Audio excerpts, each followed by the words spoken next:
దేవునికి మహిమ కలుగును గాక. హల్లెలూయా, హల్లెలూయా.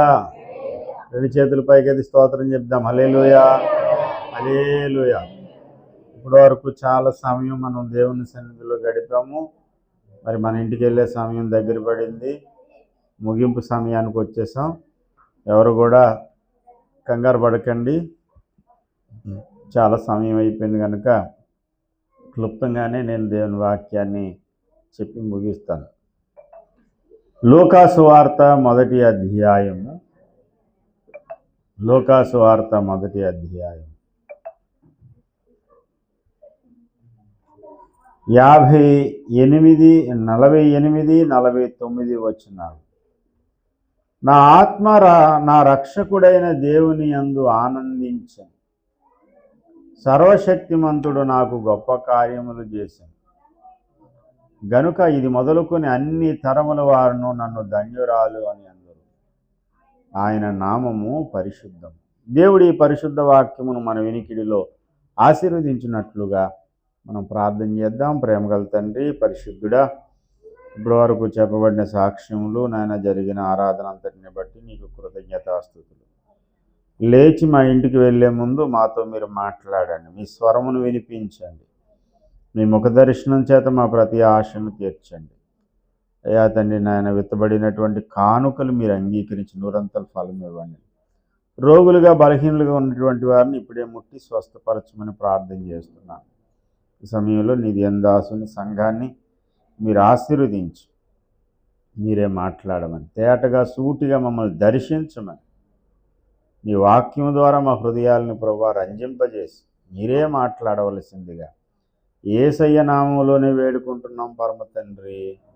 ఆమేన్, ఆమేన్. ప్రభువునందు ప్రియమైన దేవుని బిడ్డలారా, మానవుని శరీరాత్మ ప్రాణములు ఈ మూడు వేరువేరు అనుభూతులు, అనుభవాల మధ్యలో ముందుకు సాగుతాయి. మానవుని దేవుడు శరీరము, ఆత్మ, ప్రాణము అనే మూడు వేరువేరు భాగములు కలిగిన వానిగా దేవుడు చేశాడు. ఇందులో ప్రధానమైనటువంటి ప్రాముఖ్యమైన భాగం ఏంటంటే ఆత్మ. ఆత్మే జీవింపజేయునది, శరీరము నిష్ప్రయోజనం అన్నాడు. అంటే శరీరం వేస్ట్, ఆత్మే ముఖ్యం అన్నట్టు ఉంది అక్కడ. ఇది ఎలా ఉందంటే, అరటిపండు ముఖ్యం, తొక్క అంత అవసరం లేదు. వీడంటండి అరటిపండు తొక్క, ఇక్కడ పెద్ద లెక్క అని కొన్నిసార్లు అంటాం. ఆఫ్టర్ ఆల్ అరటిపండు తొక్క. సరే, తొక్క ముఖ్యమా, పండు ముఖ్యమా? తొక్క తింటారా, పండు తింటారా? ఆలోచించుతున్నారేటమ్మా? తొక్కలు కూడా నోలేస్తున్నారా కొంప తీసి? అమ్మా, కొంతమంది తొక్క కూడా లాగేస్తుంటారు, అలా పేషం పెట్టుంటారు. లాక్కండి అమ్మా, కొట్టేస్తున్నారు. అవి ఏదో కార్బైడ్ ఏదో కొడతారు, కొట్టి ముగ్గింతారు. నిజంగా యాక్చువల్గా అరటి పండ్లన్నీ గెల ఇంట్లో కట్టామనుకోండి, ఒకరోజు ముగ్గిపోవు అన్నీని. కొన్ని కొన్ని కొన్ని కొన్ని ముగ్గుతాయి, కానీ ఒకరోజే రంగు వచ్చేస్తుందంటే దేనికి వచ్చేస్తుంది రంగు? అదేదో కెమికల్ అది. అందుకని ఆ తొక్కలు కానీ సీకేసారు కానీ కొంప తీసి. పండు చాలా మంచిదని. ఏం తింటాం మనం? పండు తింటాం. తొక్క ముఖ్యమా కాదా? పండు మన నోటికి చేరే వరకు తొక్క అవసరమే. అలాగే శరీరము అరటిపండు తొక్క లాంటిది, నిష్ప్రయోజనం. కానీ ఈ ఆత్మ దేవుని దగ్గరకు గూటికి చేరేంత వరకు ఈ తొక్క మాత్రం చాలా అవసరమే. దేనికి ఉండే ప్రాముఖ్యత దానికి ఉంది. శరీరానికి ఉండే ప్రాముఖ్యత శరీరానికి ఉంది, ఆత్మకు ఉండే ప్రాముఖ్యత ఆత్మకు ఉంది, ప్రాణమునుకున్న ప్రాధాన్యత ప్రాణానికి కూడా ఉంది. ఈ మూడు ఏది వ్యర్థం కాదు. వ్యర్థమైందని దేవుడు ఎందుకు చేస్తాడు? దేని పని దానికి ఉంది. అలాగే దేని అభిరుచులు దానికి ఉన్నాయి. ఆహ్లాదకరమైన వాతావరణం, మంచి బ్యూటిఫుల్ సీనరీస్ ఇవన్నీ మన ముందు కనబడుతున్నాయి అనుకోండి, మరి అంతగా చలైనా మనకి ఇబ్బందే, మరి అంతగా వేడైనా ఇబ్బంది. ఈ చలికాలం తెల్లవారుజామున 1 గంట 2 గంటల నుంచి చలి ఎక్కువ అవుతుంది. మొన్నైతే 17 డిగ్రీలు 14 డిగ్రీలు ఉంది మన తాళరేవులో. 2 గంటలకు బాగా చలేస్తుంది. చలేస్తున్నా సరే ఒకసారి చూసాను, ఏంటి ఎంత చలేస్తుంది, ఏంటి ఎంత ఉంది ఉష్ణోగ్రత అని చూస్తే 14-15 డిగ్రీలో ఉంది. చాలా చల్లగా ఉంది వాతావరణం. చల్లని వాతావరణంలో నిద్ర పట్టదు. కొంచెం వేడి ఉండాలి, వెచ్చగా ఉండాలనిపిస్తుంది. వెచ్చగా ఉండాలనిపించినప్పుడు బాగా వేసవికాలం బాగా వెచ్చగా ఉందనుకోండి, అప్పుడేమనిపిస్తుంది, అరే కొంచెం చల్లగా ఏసీ ఉంటే బాగుండు. ఏసీ కనీసం 25లోనో 23లోనో పెట్టుకుంటే కొంచెం ప్రశాంతంగా ఉంటుంది అంటే శరీరానికి ఏముండాలి, అనుకూలమైనటువంటి వాతావరణం ఉంటే శరీరం చాలా కంఫర్టబుల్గా ఉంటుంది. ఎంత ఏసీ ఉన్నా ఎన్నున్నా సమస్యలు ఉన్నాయనుకోండి, ప్రాణం విసిగిపోద్ది. ఇల్లు మంచి సెంట్రల్ ఏసీ ఇల్లంతా కూడా బాత్రూమ్ వంట రూమ్ అన్నీ కూడా ఏసీయే. మొన్న ఒక ఆయన అంటున్నాడు, ఫారిన్లో ఉండే ఆయన, ఇక్కడ వాష్రూమ్లో కూడా ఏసీ ఉంటుందని. మొత్తం అంతా ఎయిర్ కండిషన్ అనమాట. అంత చాలా బాగుంటుంది, బ్యూటిఫుల్.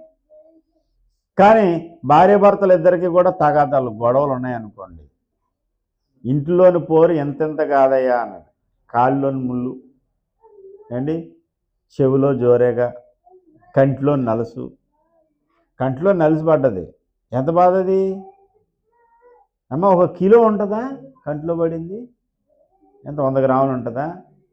అదే కంటి చిన్నది, నలుసు చిన్నది, కానీ నలత ఎక్కువ. అది కంట్లో పడిన తర్వాత నుంచి ఒక రకమైన ఇరిటేషన్ వచ్చేస్తూ ఉంటుంది. తీసి ఇలా పడద్దాం అనుకుంటే అదేమో రాదు, ఏం చేయాలో తెలియదు. ఏదో అరుకు ఏదో దొరికింది కదా అని చెప్పి, అమ్మా పనిలో పనిగా చెప్తున్నాను, కంట్లో అరుకు ఉంది కదా అని పోసేయకండి, ఉన్నకాడికి కనిపోతుంది. ఒక్కసారి ఓపెన్ చేసిన తర్వాత ఎన్ని రోజులు, 40 రోజులా 30 రోజులా?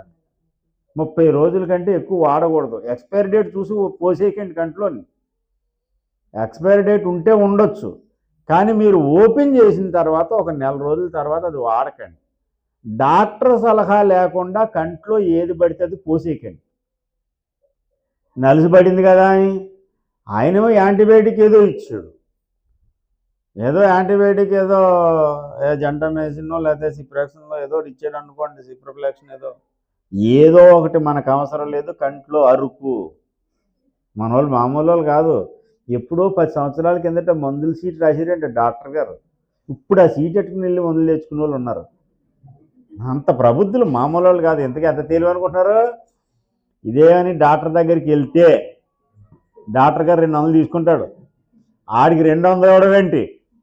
మనం సీటు పాత సీట్ అప్పుడు తగ్గింది కదా, అప్పుడు ఆ కాంబినేషన్ ఎందుకు రాసేయడో, ఏ పరిస్థితిలో రాసేయడో, ఏ పిల్లలు రాసాడో. డాక్టర్ దగ్గరికి వెళ్లకుండా నేనే చేద్దాం దొంగ వైద్యాలు చేయకండి, పంపడ్డిపోద్ది. కంట్లో నలుసు చిన్నదే, కానీ నలత చాలా ఎక్కువ, చాలా ఇబ్బంది పెడుతుంది. అలాగే ఇంట్లో పోరు కూడా అలాంటిదే. ఎంత చల్లని వాతావరణం ఉన్నా, ఎంత చక్కగా కంఫర్టబుల్గా శరీరానికి ఉన్నా, మనసు కుదురులేదనుకోండి, నిద్ర పడుతుందా? భార్య డెడ్లైన్ ఇచ్చింది, రేపు పొద్దున్నే నేను అమ్మగారింటికి వెళ్ళిపోతాను, ఇంకా నీకు నాకు ఇడాకులు పెడాకులు, దెబ్బ నువ్వంటే నేను. ఇప్పుడు మామూలు ఆడవాళ్ళు లేరు కదా, ఒకప్పుడు ఆడవాళ్ళు వేరు, ఇప్పుడు ఆడవాళ్ళు వేరు. ఒకప్పుడు ఆడవాళ్ళు ఎంతైనా సరే సాగుతూ ఉంటుంది ఏంటి, సంతలో జీళ్ళలాగా వదలరు. కాపురం వదులుకోవాలని మనసు రాదు. ఇప్పుడా గాజు పెంకుల సంసారమే అంతనా, ఎప్పుడు పగిలిపోద్దో తెలీదు. గాజు చేసా ప్రతిదానికి వీళ్ళకి అల్టిమేట్ దేశా, ఇదిగా పెట్టి పెడసని వెళ్ళిపోతాను మా అమ్మగారింటి.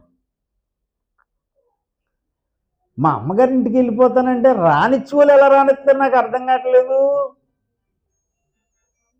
రానుకూడదు అలాగా, అన్నదానికి అయిన దానికి కాని దానికి వెళ్ళిపోతానని నీళ్ళు అనకూడదు, రాని ఉండడానికి వాళ్ళు కూడా సిద్ధంగా ఉండకూడదు. కొంతమంది తింగర భర్తలు కూడా వెళ్ళిపో మీ అమ్మగారింటికి అంటే, ఆడవాళ్ళు కూడా వెళ్ళిపోతానని పౌరుషపడకండి. ఎందుకు వెళ్ళాలి? ఇది నా ఇల్లు. ఏ రోజైతే తాళి కట్టి పుట్టినిల్లు విడిచి మెట్టినింటికి వచ్చావో, ఇదే ఇల్లు, ఇది నీదే. నువ్వు వెళ్ళిపో మీ పుట్టింటికంటే. ఎందుకు వెళ్ళాలి? నేను వెళ్ళను. ఇల్లు నాది, ఇంట్లో నీకెంత ఎక్కువ ఉందో నాకు అంత ఎక్కువ ఉంది. ఎంత ఏదొచ్చినా సరే ఎక్కడికి వరకు ఉండాలంటే గడప వారికి గడప దాటకూడదు. కొంతమందికి వెంటనే ఎక్కడున్నాడు నా లాయరు, ఈడాకులు, పెద్దానికి ఈడాకులే. ఎందుకనంటే ఉల్లిపాయ వేయమన్నాడంట. ఉల్లిపాయ కోసం ఈడాకులా? పిచ్చి పనులు ఇవన్నీ. తర్వాత తెలుస్తుంది, కొంచెం వయసు మళ్ళిన తర్వాత, కొంచెం ఓపిక తగ్గిన తర్వాత, సమాజంలో విలువ లేకుండా పోయిన తర్వాత అప్పుడు తలగొక్కుంటారు. నేను చాలా రాంగ్ స్టెప్ వేశాను. కోపంలో వెళ్ళిపోతారు.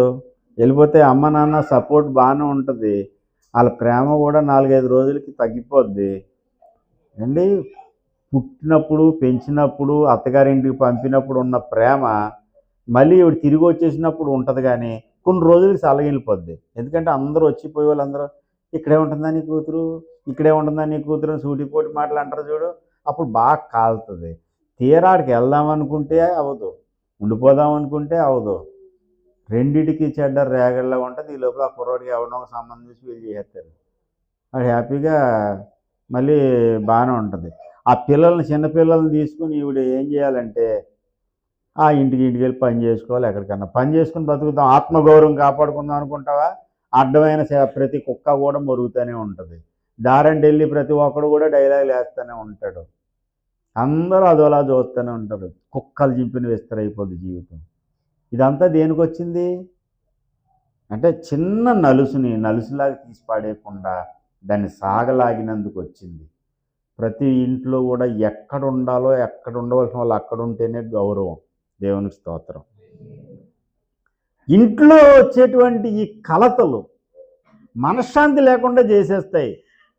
ప్రాణం స్థిమితంగా ఉండదు. ఆఖరి కొంతమంది ప్రాణము విసిగిపోయి చచ్చిపోదాం అనుకుంటారు. అర్థమైందండి? శరీరానికేమో మంచి ఆహ్లాదకరమైన వాతావరణం ఉండాలి, మంచి రుచికరమైన భోజనం ఉండాలి. ప్రాణానికేమో నెమ్మది కావాలి, ప్రశాంతత కావాలి. ఈ ప్రశాంతత లేనప్పుడు ప్రాణం విసిగిపోయి చచ్చిపోదాం, ఇంకా ప్రాణము విసిగి చావగోరెను అని ఉంది బైబిల్లో. ఎవరమ్మా? సుబ్రహ్మణ్యమా? సుబ్బారావా? ఎవరు చెప్పండి అమ్మా. ఏ సంసోను? బైబిల్లో సంసోను. బైబిల్లో సంసోన్ గారికి ఏమనిపించిందంట? ప్రాణం విసిగి ఇంటికి వెళ్ళిపోదాం అనిపించిందా? చచ్చిపోదాం అనిపించింది. అంటే ప్రాణం ఎందుకు విసిగిపోయింది అంటే నస. ఇంట్లో పోరులాగా దీని పోరు ఎక్కువైపోయింది. దెలీలా పోరు.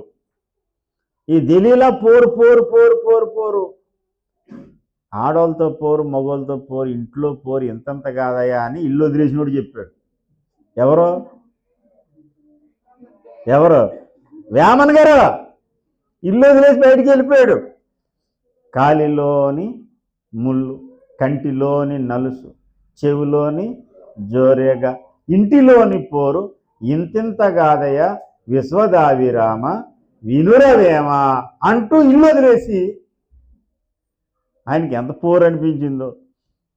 అందుకని ఇలాంటి పోరు ఉంటే మనశ్శాంతి ఉండదు. శరీరానికేమో ఆహ్లాదకరమైనటువంటి పరిస్థితి, అనుకూలమైన వాతావరణం, మనసుకేమో ప్రశాంతత, నెమ్మది. మరి ఆత్మకేం కావాలి? ఆత్మకు దేవునితో కనెక్షన్ కావాలి. ఆత్మ దేవునితో కనెక్ట్ అయి ఉంటేనే ఆత్మ ఆనందభరితమైపోద్ది. ఇక్కడ క్రిస్మస్ సందేశం చెప్తున్నాను. ఈ క్రిస్మస్ సందర్భంలో ఇవి కొండవీటి చాంతాడు ఏం ఆగిపోవు. ఎన్ని విషయాలన్నా మనం తవ్వుకుని తీసుకోవచ్చు. మరియమ్మ గారు చెప్తుంది. నేను చెప్తున్న ప్రసంగం దారి వదిలేసి, లేకపోతే అసలు మూలవాక్యం వదిలేసి నేను చెప్పట్లేదు. స్తోత్రం చెప్పండి ఒకసారి. ముగించేస్తున్నాను కాబట్టి గట్టిగా చెప్పండి హల్లెలూయా. లూకాసు వార్త 1వ అధ్యాయము 48వ వచనం. నా ఆత్మ నా రక్షకుడైన దేవుని యందు ఆనందించెను. దేవునికి స్తోత్రం. ఆనందించెను. ఆత్మరక్షకుడైన దేవుని యందు ఆనందభరితమైనప్పుడు. ఎక్కడ ఆనందం ఇది? సినిమా చూసినప్పుడు, షికార్లకు వెళ్ళినప్పుడు కలిగే ఆనందము బాహ్యమైన ఆనందం. ఇప్పుడు ఏ ఆనందం ఏడుకుందట? ఆత్మ రక్షకుని యందు ఆనందించింది. రక్షకుడైన దేవుని యందు ఆనందించడానికి బాహ్య పరిస్థితులు ఏమి సంబంధం కాదు. బాహ్యంగా ఉండే పరిస్థితులతో కనెక్ట్ అయి ఉండవు అని ఎవరు చెప్పారు అంటే హబక్కూకు గారు చెప్తాడు. హబక్కూకు గ్రంథంలో హబక్కూకు గారు చెప్పినటువంటి మాట అండి, నా దేవుని యందు నేను ఆనందిస్తాను. ఆఖరి అధ్యాయము 3వ అధ్యాయంలో 18వ వచనం, నేను యెహోవా యందు ఆనందించేదను, నా రక్షణకర్త అయిన నా దేవుని యందు నేను సంతోషించదను. ఆనందిస్తాడు, సంతోషిస్తాడు. ఎప్పుడు? అంజూరపు చెట్లు పూయకపోయినా, ద్రాక్ష చెట్లు ఫలించకపోయినా, ఒలివ చెట్లు కాపు లేకపోయినా, చేనులోని పైరు లేకపోయినా, గొర్రెలు దొడ్డిలో లేకపోయినా, సాలలో పశువులు లేకపోయినా, అంటే ఇది బాహ్యంగా ఉండేటువంటి డబ్బులు ఉన్నప్పుడు మనసుకు సంతోషం, రుచికరమైన భోజనం ఉన్నప్పుడు మనసుకు ప్రాణానికి ఉల్లాసం, ప్రాణం తెప్పరెళ్ళిపోద్ది, ప్రాణం లేచి వచ్చేద్ది. ఇష్టం లేని కూర ఎట్టారు అనుకోండి అండి, సుగంధ బాబు బెండకాయ పులుసు అన్నది అనుకోండి, వాళ్ళ అమ్మమ్మ కాడికి ఎక్కడ లేని మంట వచ్చేస్తుంది. ఆడి సీక్రెట్ చెప్తున్నాను, బెండకాయ పులుసు కానీ పెట్టామా వచ్చేది కోపం ఆడికి. అమ్మమ్మ ఆ బెండకాయ పులుసు వాళ్ళ అమ్మ బతిమాలితే వచ్చి కాకరకాయన తింటాడేమో కానీ ఆ బెండకాయని చూడండి. ఓఫిరాయ్ గారికి కూడా శామందుంపలో బెండకాయ అంటే అసలు ఇష్టం ఉండదు ఆయనకి. జిగురుగా అస్సలు ముట్టుకోరు ఆయన. అదే రుచికరమైన ఆహారం అనుకోండి. కొంతమందికి ఒక్కొక్క టేస్ట్లు ఉంటాయి.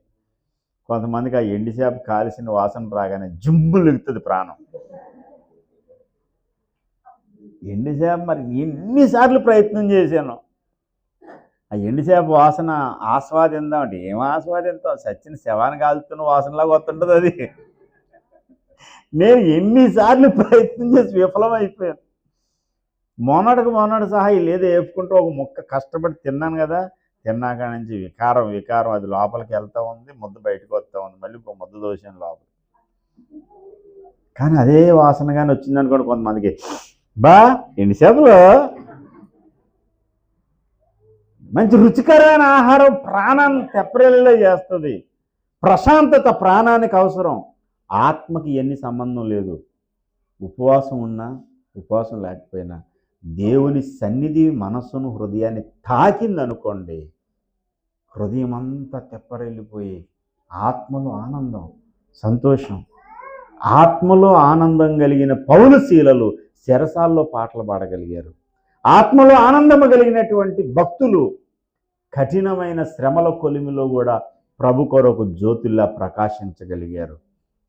క్రిస్మస్ ఆనందం కావాలనుకుంటున్నటువంటి ప్రియ సహోదరి సహోదరులారా, క్రిస్మస్ ఆనందం ఒంటికి, పంటికి, కంటికి, మనసుకి మాత్రమే కాదు, అంతకంటే ఎక్కువగా దేవుని సన్నిధి నిన్ను తాకుతున్నప్పుడు. అక్కడ మరియమ్మ చెప్తుంది, ఈ దీనురాలి దీనస్థితిని ఆయన కటాక్షించను. దేవుడు నిన్ను కటాక్షించి నిన్ను దర్శిస్తే, మరియను దర్శించినప్పుడు అక్కడ చక్కని మాట ఉంది, పరిశుద్ధాత్మ నీ మీదకి వచ్చును, సర్వోన్నతుని శక్తి నిన్ను కమ్ముకొనును. దేవుని శక్తి కమ్ముకోవడం, దేవుని ఆత్మ ఆమె మీదకి దిగి రావడం ఈమె అంతరంగంలో ఆనందించడానికి కారణమయ్యింది. ఈ దినాల్లో హ్యాపీ క్రిస్మస్, మెర్రీ క్రిస్మస్ అని నేను అరమంటే అరుస్తున్నారు, కానీ కొంతమంది ఏం కిస్మిసే ఏంటో మంచిలో వచ్చి ఇక్కడ ఏడుతున్నాం, ఎప్పుడు ముగింతాడో, మళ్ళీ తిరిగి ఎప్పుడు వెళ్తామో, ఈ ఆటో ఆయన ఎప్పుడు తీసుకెళ్తాడో, మన తాతయ్యలు గారు జాయిగా మంచులో పడి తీసుకెళ్తాం, ఎప్పుడు తీసుకెళ్తాడు. Happy Christmas, happy Christmas. నిజంగా నీ అంతరంగంలో కానీ ఆత్మదేవుని కుమ్మరింపు జరిగిందా అండి? పరిశుద్ధాత్మ దేవుని చేత నువ్వు కమ్ముకున్నావా? ఆయన నిన్ను కమ్మేసి ఆయన నిన్ను ఆత్మ నింపుదలతో నింపాడా? ఆ అంతరంగంలో కలిగే ఆనందమే వేరు, ఆ సంతోషమే వేరు. రక్షకుని యందు సంతోషం. లోక నింద లేదు, ఏ నింద లేదు, జంతనే తీసవతల బారే, నేను దేవుని యందు ఆనందిస్తానని పరవశించింది, ఆనందించింది మరియా. తరములన్నిటా ధన్యురాలైపోయింది. దేవునికి స్తోత్రం. ఈ క్రిస్మస్ పర్వదినాలలో ఏదో డీజే సౌండ్లు, రంగులు, ఈ ఈ ఆనందం కోసం ఎదురు చూడకండి. అంతకంటే గొప్ప ఆనందం పరిశుద్ధాత్మ దేవుని సన్నిధితో నింపబడండి. వ్యక్తిగత ప్రార్థన జీవితంలో, వ్యక్తిగత ప్రార్థన గదిలో ప్రతి ఒక్కరూ దేవుని చేత నింపబడండి. అప్పుడు మీ అంతరంగ పురుషుడు ఆనందిస్తాడు, ఆనంద పరవశంతో నింపబడిపోతాడు. సార్ మరి మాకేమీ పంటి విందు ఏమొద్దా అంటే, పంటి విందు కావాలంటే తినండి, ఏది దేవుడిస్తే తినండి. లేకపోయినా ప్రతిరోజు కూటాలకు వస్తే ఎలాగోలాగా మొత్తం ఎక్కడా తగ్గట్లేదు ఎవరన్నా.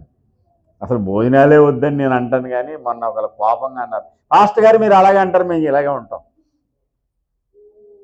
మీరు అలాగే అంటారు, వద్దు వద్దు అంటారు, కానీ మేము ఇలాగే ఉంటాం. పోలే ఉండండి, తప్పుతుంది ఏంటి? 10 మంది వచ్చిన తర్వాత ఏం పెడతాంలేండి ఏమో అనుకుంటామా? పోయింది, అప్పైతే తర్వాత అన్న తీర్చుకోవచ్చు, వచ్చిన వాళ్ళకు శుభ్రంగా భోజనం పెడదాం అని ప్రతి ఒక్కరు రాజీ పట్టలేదు ఇందులో. దేవుని స్తోత్రం. అందుకని పంటి విందు కూడా అయిపోతుంది. నాట్యం చేసి పాటలు పాడుతుంటే కంటి విందు అయిపోతుంది. ఆత్మలో అంతరంగంలో ఆరాధిస్తుంటే పరిశుద్ధాత్మ దేవుడు నీ మీద దిగొస్తే నీ ఆత్మకు కూడా విందు అయిపోద్ది. అలాగా 3 స్థలాలలో కూడా శరీరాత్మ ప్రాణములలో ఆనంద భరితులు మగుదుము గాక. ఆమేన్. రండి ప్రార్థన చేసుకుందాం. దేవుడు అట్టి కృప మన మీద కుమ్మరించును గాక.